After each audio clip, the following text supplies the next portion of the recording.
Hello Africa, and welcome to another episode of African Student Voices on AAU TV. And don't forget, AAU TV is the voice of higher education in Africa. And we are coming to you live from the headquarters of the Association of African Universities here in Accra, Ghana. My name is Miss Deladem Dotsey, and I'll be your host.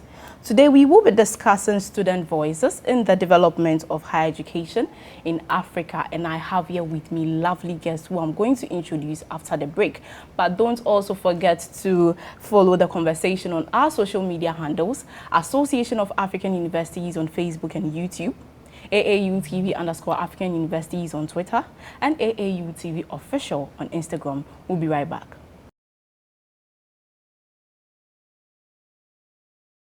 Welcome back from the break, and if you just joined us, this is African Student Voices on AAU TV, and today we are discussing student voices in the development of higher education in Africa. And I have here with me lovely guests who I'm going to give a minute to introduce themselves. I'll start from the lady. I am Felicia Yeboah, a student of the University of Ghana, reading Family and Consumer Sciences, level 300. All right, you're welcome. Thank you. I'm William-Bastos Afrifa-Konadu, a student of UPSA, Reading Accounting and Finance, level 300. Okay, you are both welcome. Thank so you. As we all know, we are discussing student voices in the development of higher education in Africa. So we'll delve straight into the discussion. But, first of all, I would want us to talk about development. What development means to you in terms of higher education. William, I think I'll start from you. Okay, so when we talk about development in terms of higher education, yes, we are talking about the improvement of higher education, which has to do with a lot. We talk about improvement in admissions, improvement in improvement in the mobility for national and international access, yes, and then anything that would actually build up the student for its career path. That's what we're talking about when we talk about the development of the higher education. Yes. Okay. So it actually entails a lot, but then I can sum it up by saying that it's the improvement in a student's life career path. Okay. Yes, because at the end of the day, the students go to the universities or attend the higher education for his career path. That's so the way to make it easier for the student to pass through to attain his goal or her goal, that's what we call the development. Okay. Yeah. Felicia, would you like to add something? Okay, so as he said, I would like to add something small. Okay, that's to me personally. Development is about transforming the lives of people, and in this context, it's about students. Exactly. And in transforming something, you do not need to fight the existing reality, but create a model that makes the existing model obsolete. Okay, that's great. So William, I'll come back to you. What are some of the key noticeable things that would make you say your institution is developing? Let me use Legon, but you can also use other schools. You can feel free. Okay, I would like to go for my school. Okay. Yeah. So UPSA. Okay. So in UPSA, there are a lot of things that are being done that shows that the school is actually developing.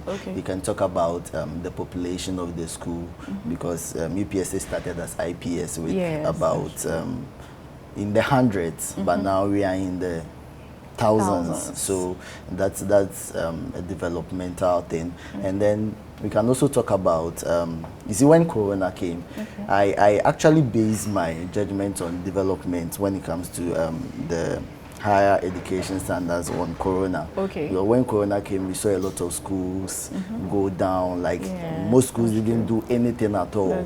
But then with UPSA, I remember the president gave the announcement on Sunday, and on Monday we were in class virtually. Really? So you see, they had put in digital systems, and they had actually prepared for this. They didn't know it was going to happen, but then they had prepared for it. So even as we went home, we were still doing our virtual education. We wrote our exams, and some of us, we are I'm in my first semester, but other schools, they are now coming to level 300. So like it's a huge developmental project there, and we talk about the infrastructure building. Right now we have 3 ongoing projects. We have 2 hostels, and we have a double tower we are building for lecturing purposes and things. So like when we talk about development, I think UPSA has gone a lot, like it has come far, and we are there, we are getting there. All right, sure.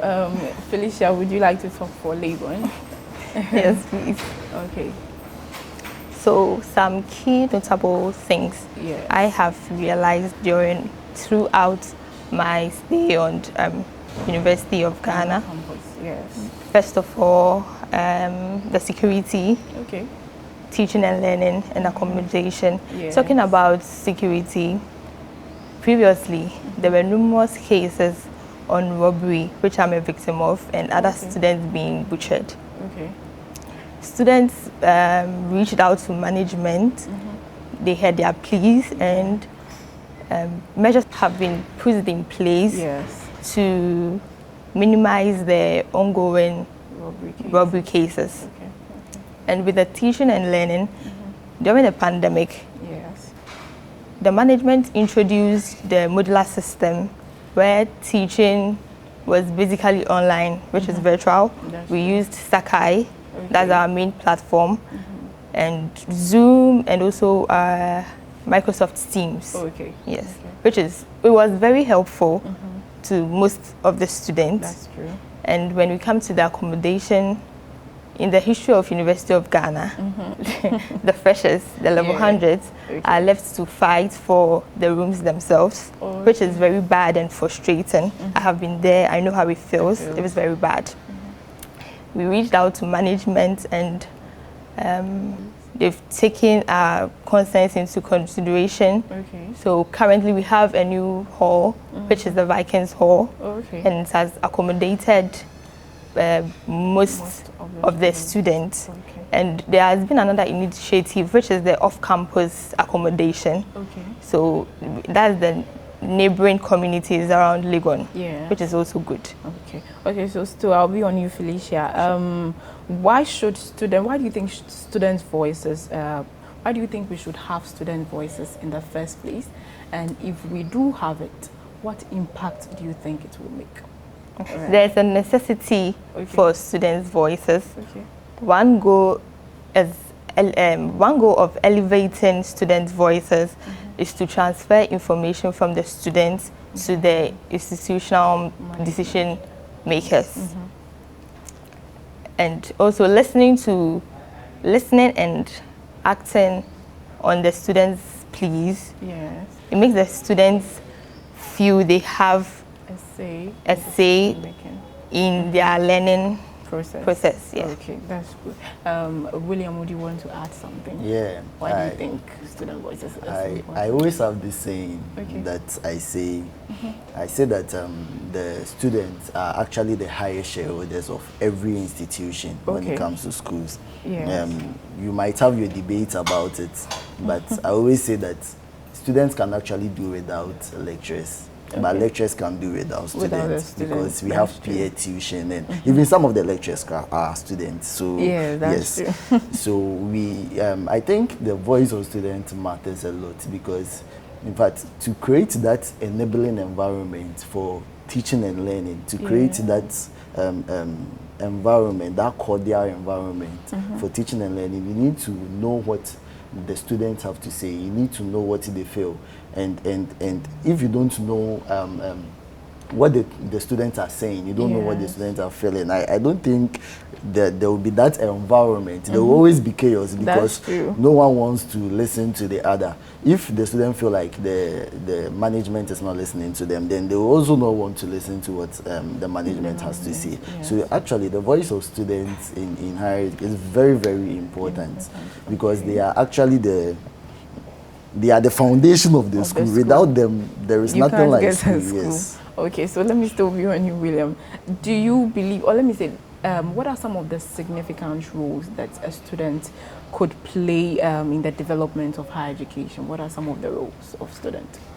So like I said first in my definition for the development of higher education, I was talking about how to create mobility for both national and international students. Yes. I think on Monday, a couple of students came to me and they told me that they wanted to create this thing called ISEC in the school. Okay. And it's a very, after listening to them, I realized that it was a very, very good project which was going to help the school itself develop, because ISEC, when you have ISEC in your school, it creates room for international student transfers. So students will go and do internship in other schools, and other students will come foreign, both foreign and locally. So you see, these kind of things are some of the roles that the students play.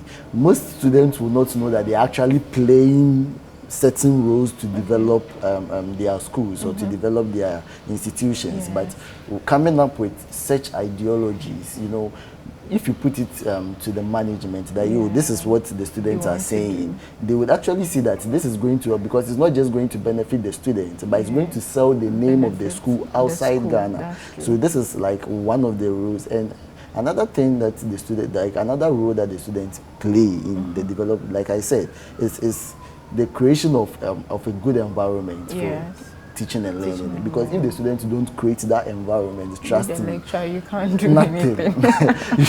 your work is going to be a cost 90, like we always put it. So that's a few roles I can say the students can play. You know, in our current dispensation, when there are issues in institutions, management find it very difficult to involve students in their decision making. So looking at that currently, do you think student voices is important in this current dispensation? Sorry. Yeah, I think the voice of students is important, because whatever decision management takes, management takes the decision to better the life of students on campus.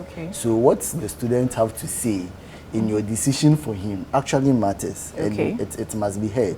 And also it's the voice of students matters because it increases the, like I always say, I always tell some of my colleagues in the office that you see, if you decide to neglect the voice of the student, or if you decide not to pay attention to the voice of the student, you actually do not know what is going wrong, and you do not know what is actually moving forward.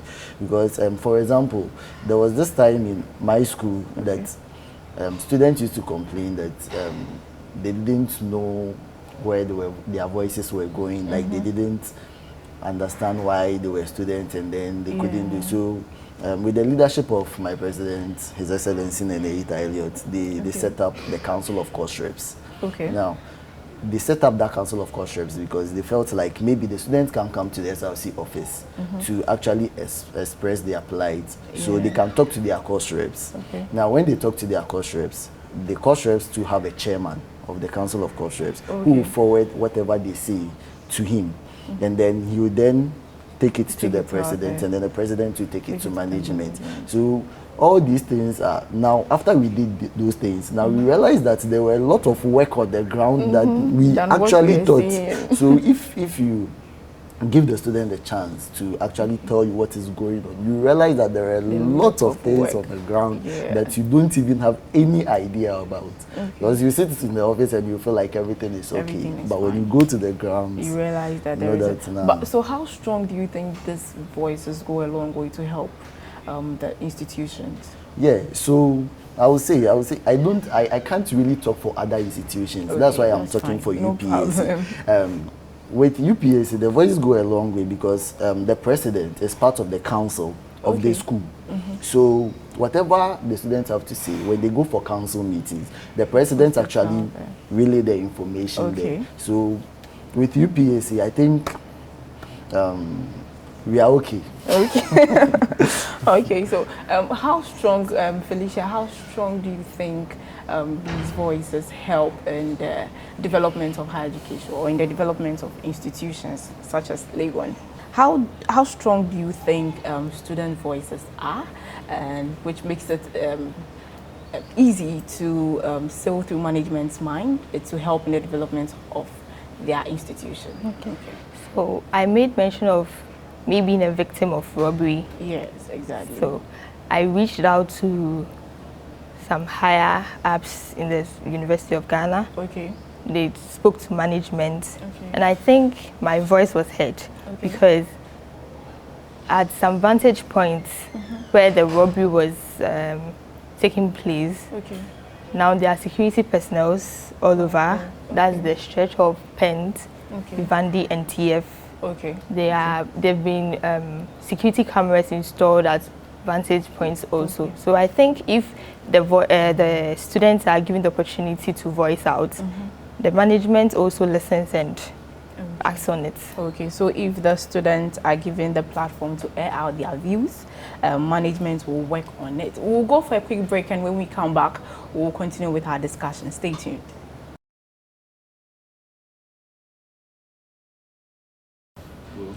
Welcome back from the break, and if you just joined us, this is African Student Voices on AAU TV. Don't forget you can follow our conversation on our social media handles, Association of African Universities on Facebook and YouTube, AAU TV _African Universities on Twitter, and AAU TV Official on Instagram. So you're welcome back from the break. So we were still talking about student voices in the development of higher education. So I'll start from you, William. Do you think students have been given enough platforms to voice out their problems in the various institutions? I know you use UPSA, so. Okay, this time if there are not just limited to UPSA, but I think with UPSA there are a lot of platforms that we have the clubs. There are a lot of clubs on campus, so we have a club's president. Okay. So maybe if you have a problem, you can discuss with your club president. Your club president will forward it to the club's president. Then the president will get it. You can also use your class, normal class. Like I said earlier, we have the Council of Course Reps, so you can forward your information to the course rep. The course rep will forward it to the chairman. Then it gets to the SRC. The SRC forwards it to management. But I think with other universities in Ghana as a whole, students haven't been given that much platforms because I have other colleagues in other universities who are also part of the SRC, and they tell me a lot of things that sometimes I'm like, oh, okay, because they are not giving that much platform. There is a school, I don't want to mention their name. I learned recently they removed their president out of the council. I'm like, how? Because the president is supposed to be there. So, you know, when you take universities in Africa as a whole, I think the platforms hasn't been enough. In some schools, it's just the president. There are no organizations or clubs that you can actually forward to. Let's say if you are in a school with a population of, let's say, 20,000 or 40,000 students, and let's say all 40,000 students are sending information to one person. Yeah, that's true. I mean, he might ignore some because he also has to learn and things. So that's true. I think this should be an advice to other SRCs. You people should create platform for students. You don't wait on management to do this. This is a work of the SRC. So they should create platforms for students so that they will see the benefits of it when they do that. Yeah. Okay, so Felicia, would you want to add something? Yes, please. So with UJ, I quite remember some time ago we had problems with using Wi-Fi. Okay. So the then SRC president, His Excellency Fianco, with his team, he reached out to departmental heads for us to let them know where exactly we find it difficult in connecting to the Wi-Fi. So that was very simple and easy. And after we reached out to him, I think within a week, everything was settled. And with the accommodation, they proposed the modular system. Yeah. So it was also taken into consideration, and it's worked out well. That's when the levels came in badges. We had the level 100 and 400 coming first, and after that the level 200 and 300 also followed. And it was very good. Okay, so William, let me come back to you. What are some of the factors or likely factors that would hinder you from voicing out in your school or in your various institutions? Okay, so with this, I've had an experience, so I would actually use myself. When I was in level 100 first semester, I had some challenges with my hostel. Okay. And I wanted to actually talk to someone, but then I don't know, but I felt like I couldn't go to the SRC office to lodge the complaint because I had this notion that those people, they are big people, so like I have to stay away. And I didn't know the feedback they were going to get. And I also felt like even if I go and tell them what will happen. So I think one of the things that hinders most students from voicing out is that they feel like when they go and say it, nothing will happen. Yeah. And also some are very shy, and some want to just get adjusted to the system by force. That's not how it should be done. But you have to live a good life on campus. Yeah, so that's why the SRC is there. If you were to adjust to situations, then there wouldn't be a need for SRC at all. So sometimes when you go and say certain things, you actually become a savior to many. That's because true. Many would have going through the same, but no one can also. I think the SRC office in the UPS, and I think most schools have been to a lot of SRC offices. I think it's very open, and a lot of people, most of them there are, let me say all of them are students just like us. That's and true. They are not, it's just that we have given them the mandate to serve us. So they are not necessarily our bosses, but like we give them that mandate. So if you have any challenges, we should just walk straight to the offices and talk to them. So we shouldn't make anything like shyness, something like intimidation, because we feel the SRC they have that power and all that. You know, we are made to understand that the SRC is actually the mouthpiece of the student body. But in this case, would you say, let me use your school. So would you say from your institutional experience that the SRC has contributed enough to the welfare and well-being of students? Oh yeah, in my school, I think the SRC has contributed. Okay, so what are some enough? Just recently, we did. You see, do you remember when the finance minister said there were no jobs? Yes, that's true. One thing that UPSA did that I really like was that immediately the man said that we established an entrepreneurship and innovation center in the school. Yes. So it gives students the opportunity to actually be innovative and enter into entrepreneurship. Yes. Now the SRC too took it upon itself to do same. Just last semester, I think some weeks ago, we had, this semester, sorry.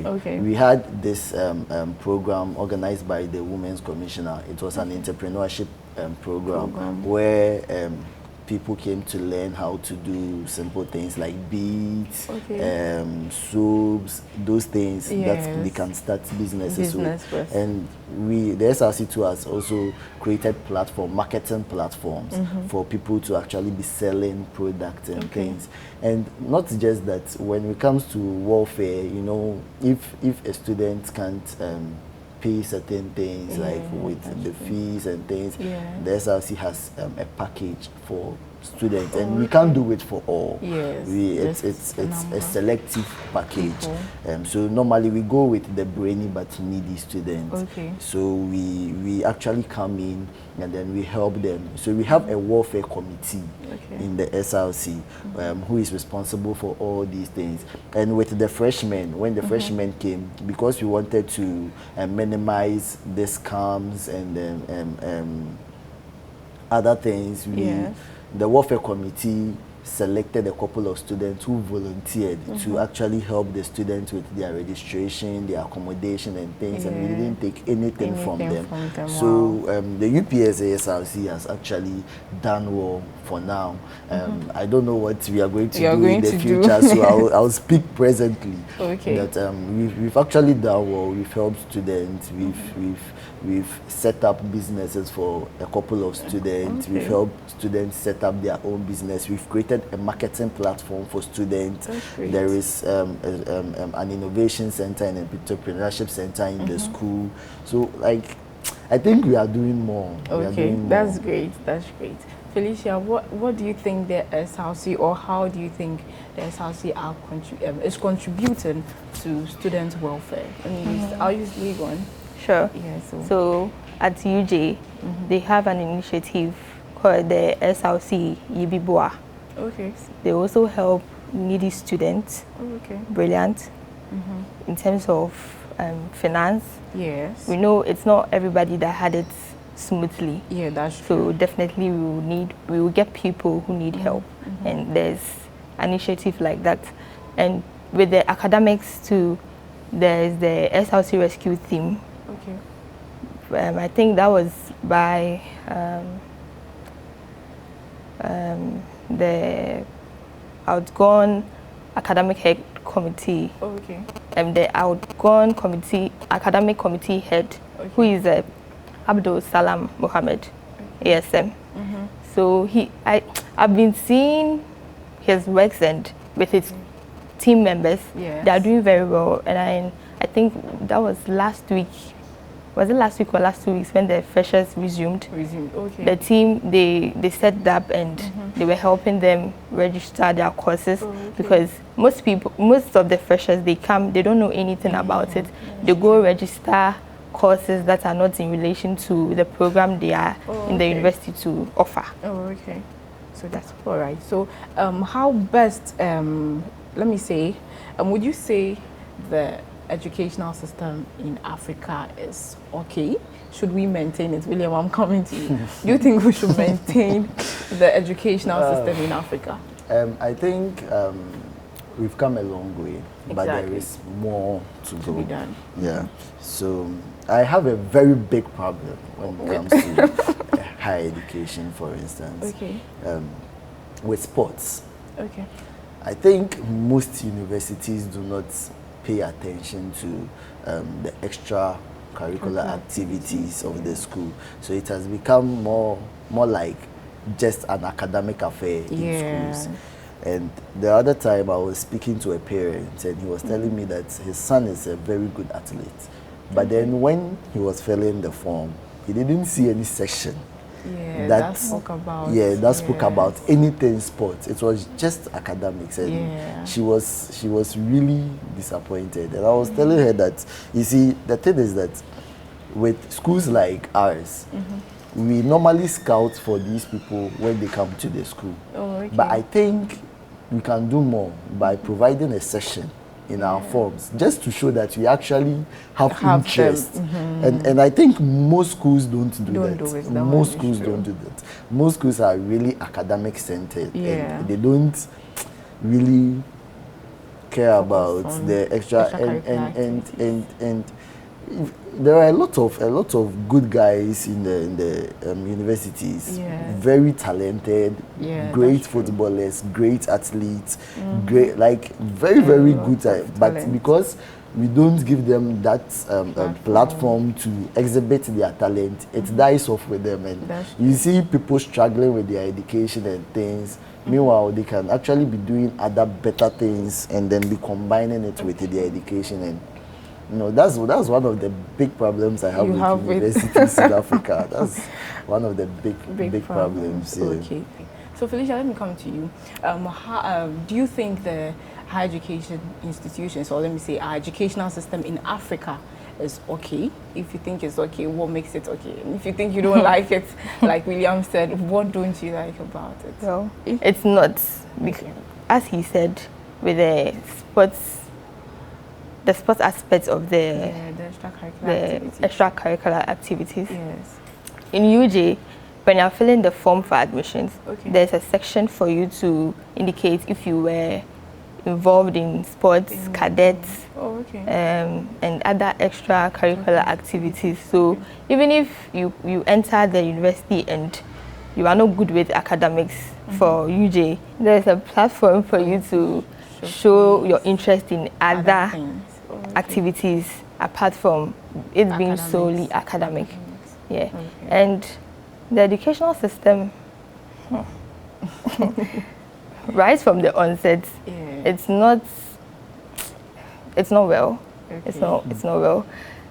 And I did a course last semester that was early childhood education. Okay. And we looked at various philosophies of education, and one was the Montessori approach. Okay. And I think if all schools, right from the onset, uses the Montessori approach, at least it helps the individual be open-minded, not limiting him or herself to academics, solely book, nothing practical.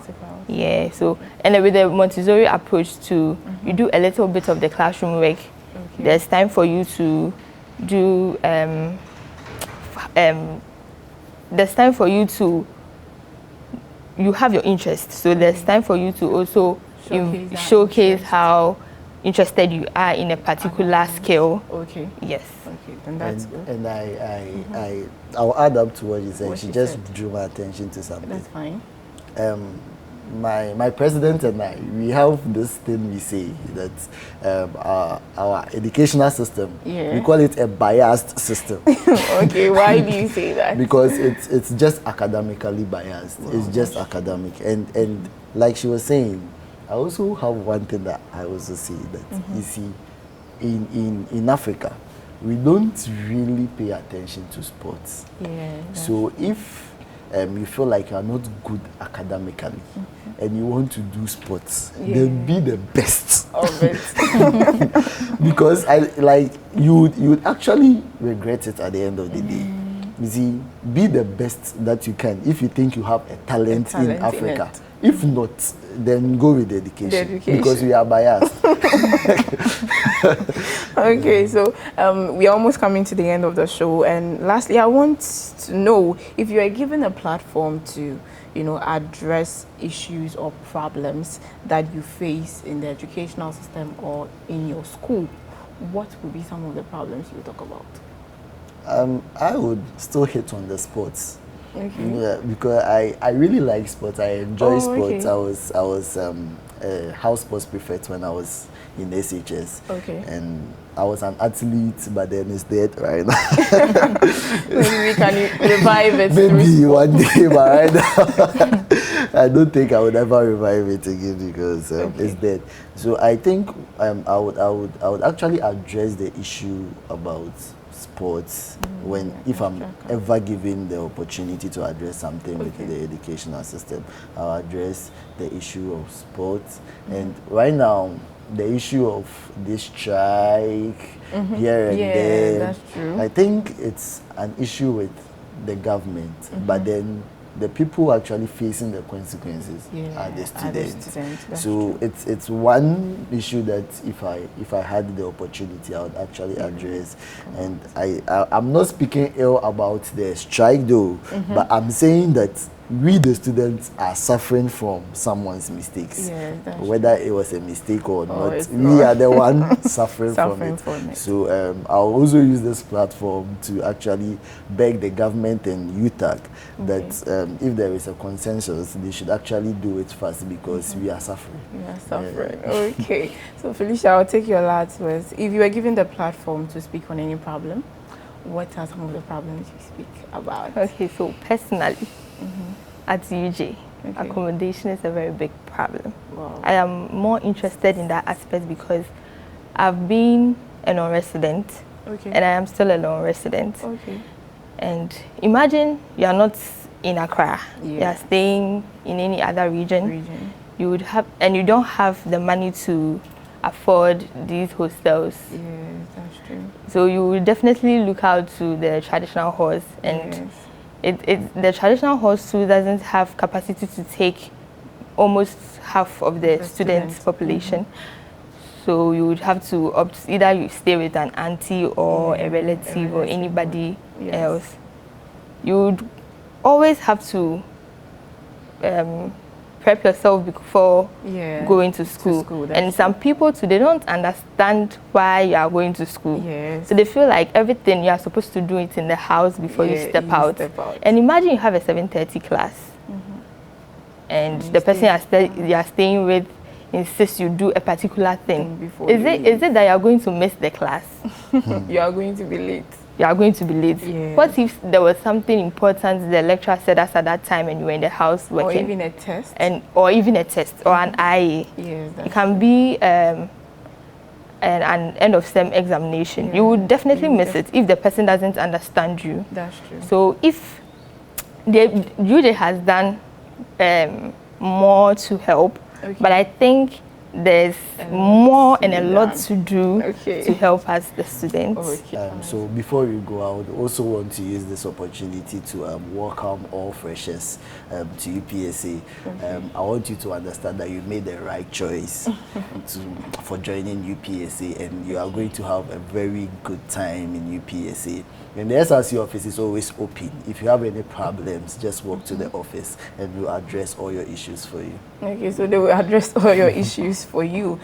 So that was African Student Voices, and we spoke or we discussed student voices in the development of higher education in Africa. So don't forget to drop in your comments on our social media handles, Association of African Universities on Facebook and YouTube, AAUTV_African Universities on Twitter, and AAUTV Official on Instagram. See you next time, same time. Bye.